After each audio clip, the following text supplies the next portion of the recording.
There's a grandmother in Nagoya who hasn't seen a single cockroach in her home in over 35 years. And her neighborhood has every condition roaches love: hot, humid summers, old buildings, aging drains, restaurants down the street. Her neighbors fight roaches constantly. Expensive sprays, fresh sticky traps every week, an exterminator twice a year, and still find them in the kitchen at midnight. She spent essentially nothing on pest control in 3 decades. What she knows came from her mother and her mother's mother. A handful of cheap methods, a few prevention habits, and a clear-eyed understanding of how roaches actually behave. And it starts from a different premise than the spray aisle. Roaches don't appear out of nowhere. Something lets them in, and something keeps them coming back. Fix those conditions first, clear out the ones already inside with low-cost ingredients, and the fight is mostly over before it starts. So here's the plan. First, the methods that clear out the roaches living in your home right now. And I'll be honest about which ones really pull their weight and which are mild helpers. Then, the prevention. Sealing the house, closing the drains, and the daily habits that make your home a place roaches simply can't eat, drink, or enter. Almost all of it costs little or nothing. Quick one first.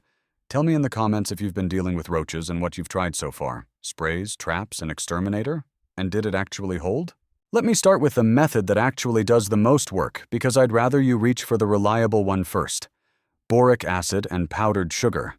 Quick note. Boric acid isn't the same as borax, even though people swap the names. It's a refined white powder, costs almost nothing, and lab research backs it up as one of the most dependable roach controls there is.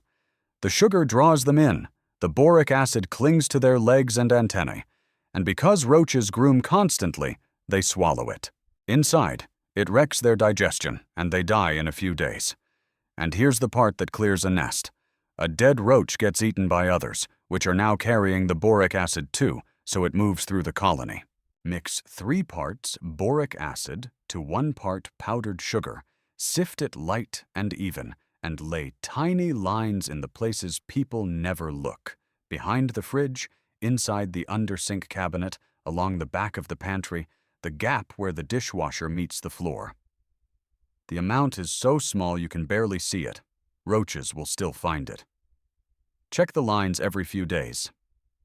If the powder's been disturbed, you're on their route, so keep it topped up. If nothing's touched it after 3 days, move it, because the roaches are telling you their path runs elsewhere. Now, the safety rule, and it matters. Never put it on open counters or anywhere food is prepared, and keep it well away from where kids or pets can reach. Wash your hands after. It costs pennies, and a container lasts years. Second reliable one. Diatomaceous earth. A soft white powder made from the fossilized shells of ancient sea diatoms. To us, it feels like flour. To a roach, it's a field of microscopic blades. When a roach walks through it, the dust sticks to the waxy coating that keeps the insect hydrated, scratches through it, and the moisture leaks out until the roach dries up within a couple of days. 2 real rules here. First, buy food grade only. The kind sold for pool filters is treated and dangerous to breathe. And even with food grade, wear a dust mask while you apply it. Second, use almost nothing. People dump big piles and the roaches just walk around them. You want a layer so thin the roach doesn't know it's there. Puff a light dusting behind the fridge, under the stove, along cabinet edges, and where the bathroom wall meets the floor. It only works dry, so reapply every couple of weeks or after any cleaning. A few dollars buys a bag that lasts a year. Quick note, I put together a guide that collects the low-cost Japanese methods for keeping a home in good order. Kitchen, bath, and pests included. It's linked below. Scan the code on screen or tap the link. That's the only time I'll mention it, so if you want it, it's there. You've probably seen the baking soda trick, so let me be straight with you about it. Mix equal parts baking soda and sugar, add a little finely ground onion or a spoon of cocoa to mask the smell, and set it in bottle caps along the walls. The sugar draws them, and the idea is that the baking soda reacts in their gut. It's cheap, it's completely harmless to your family, and it's worth setting out. but entomologists are skeptical about how reliably it kills, so treat it as a low-cost helper, not your main weapon. If you want the powder method that really clears a colony, that's the boric acid from a minute ago. One handling tip either way: wear gloves, because roaches avoid bait that smells of human hands. Here's the truth: the spray aisle skips. Killing roaches without sealing the house is like bailing a boat with a hole in it. Grab a flashlight, get down on your hands and knees, and look everywhere two surfaces meet. A roach can squeeze through a gap about 1.5 millimeters. If you can slide a business card into a crack, a roach can use it. Seal everyone. Silicone caulk for the small cracks in tile, grout, and the seams behind the sink.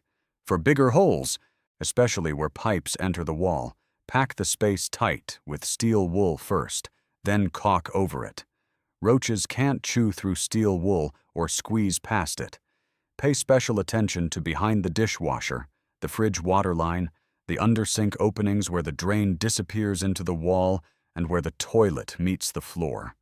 Don't forget the obvious doors either.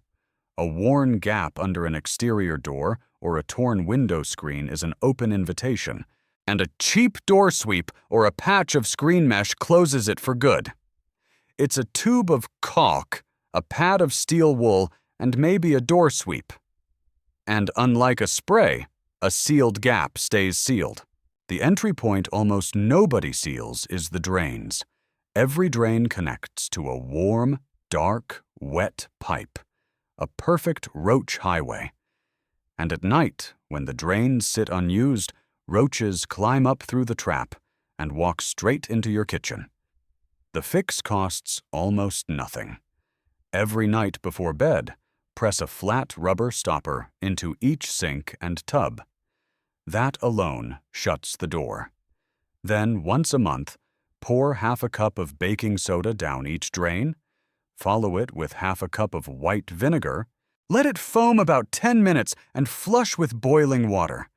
That strips out the greasy biofilm lining the pipe, which is exactly what roaches have been feeding on.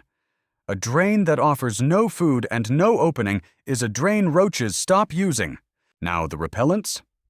And I'll level with you on the evidence. The strongest one is catnip.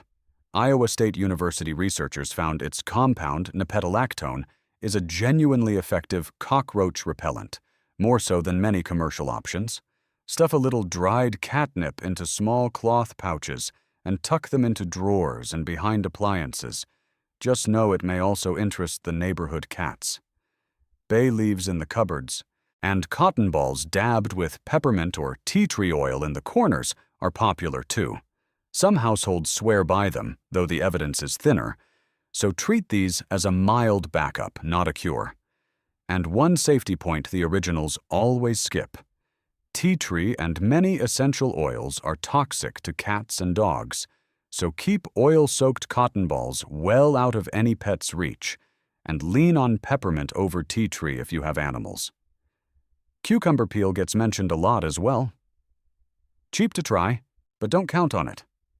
Refresh any of these as the scent fades. There's one more cheap trick worth doing, and this one's really just smart cleaning.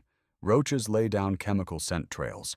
When one finds food, it leaves a path others follow, which is why you keep seeing them in the same corner on the same route night after night.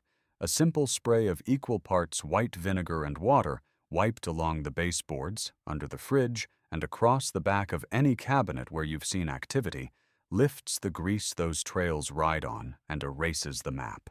The vinegar smell vanishes to you within seconds, but the roaches that come looking for the path can't find it. Do it once a week, the same day as your other cleaning, and it costs almost nothing. For catching what's already roaming, 2 simple traps. The jar trap costs nothing. Smear a thin ring of petroleum jelly inside the rim of a glass jar, drop in a little beer or a piece of banana peel as bait, and lean a strip of cardboard against the outside so they can climb up. They climb in, the slick rim stops them climbing out, and by morning the jar's done its work. 1 in the kitchen and 1 in the bathroom is plenty. And sticky traps work, but most people place them wrong. Roaches don't cross open floors. They run along walls, so press each trap flush against the baseboard with its long edge touching the wall, tucked behind the fridge, under the stove, behind the toilet. Use 8 or so for a kitchen. Roaches travel different routes, and you want every path covered. The traps also tell you where the activity is, so you know where to focus everything else. Let me say it plainly about the pest control aisle, because this is where most money disappears. The sprays and foggers knock down the roaches you can see and do nothing about the nest or the conditions that invited them, so the problem comes right back. And you buy another can. The twice-a-year Exterminator is the same loop on a bigger bill. None of it seals a single crack, closes a single drain, or removes the water roaches actually came for. Honestly, for most homes you can skip almost all of it. A few dollars of boric acid, a tube of caulk, some steel wool, and a set of nightly habits do more than a shelf of sprays. And they keep working after you've stopped paying. Here's the part that actually earns the word Japanese. And it isn't a product, it's a mindset. The grandmother in Nagoya doesn't fight roaches. She removes the reasons for them to stay. A roach can survive a month without food, but only a few days without water. So water is the real prize. And in many Japanese households, the rule is simple. Every wet surface gets dried before the family sleeps. The dish rack gets wiped. The sink basin gets a final pass with a dry cloth. Any cup or pot holding water gets emptied. It's the same small and often habit this channel keeps coming back to. Tsuid, doing it while you're already there. Applied to moisture instead of mold. Take the water away, and you take away the reason to stay. Combine that with the food side. Everything, including pet food, stored in airtight glass or hard plastic, because a cardboard cereal box is basically a welcome sign. And the house stops being worth the trip. So here are the habits that hold it. Once a week, do a proper sweep. Pull out the toaster and wipe the crumbs. Slide the microwave and clean under it. Lift the burner covers and scrub the grease. Vacuum the dust from under the oven drawer. Roaches live on the grease and crumbs we never notice. Every night, take the trash out before bed and never leave dishes in the sink.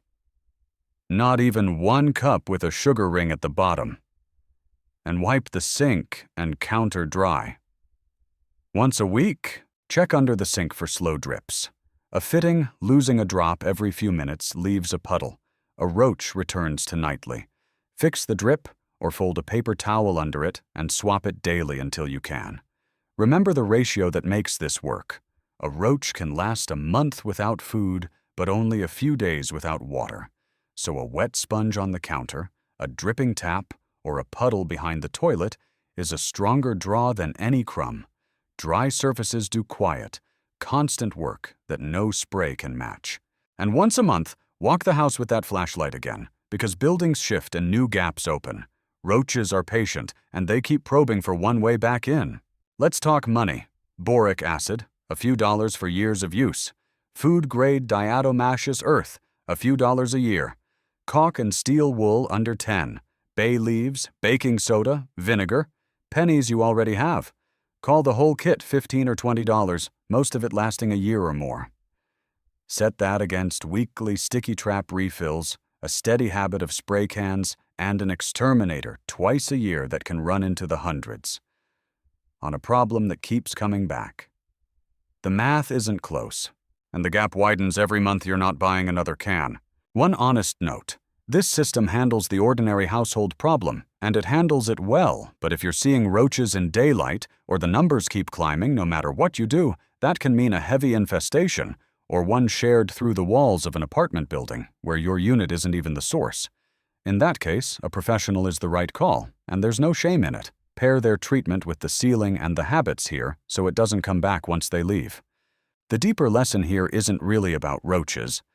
The Japanese approach to a home rests on one quiet idea. Don't fight the problem. Remove the reasons it exists. The Western reflex is to wait until you see one, attack with a can of poison, then forget about it until the next one shows up. The other way makes the home a place a roach can't eat, can't drink, and can't get into. so the fight is over before it begins. Bait the reliable way. Seal the gaps. Close the drains. Dry the surfaces, and keep the small habits. None of it is dramatic. And that's exactly the point. There's no big battle, no fogger, no weekend lost to a respirator and a spray can. There's just a home that quietly stopped being worth a roach's time. Once you think like that about one pest, you start thinking like it about the whole house. And the place gets calmer, cleaner, and cheaper to keep all at once. If this changed how you think about pest control, the full guide's linked below, and a subscribe helps more than you'd guess. Tell me in the comments which method you're trying first. Next week, we're keeping a small lawn green through the summer with no chemical fertilizer.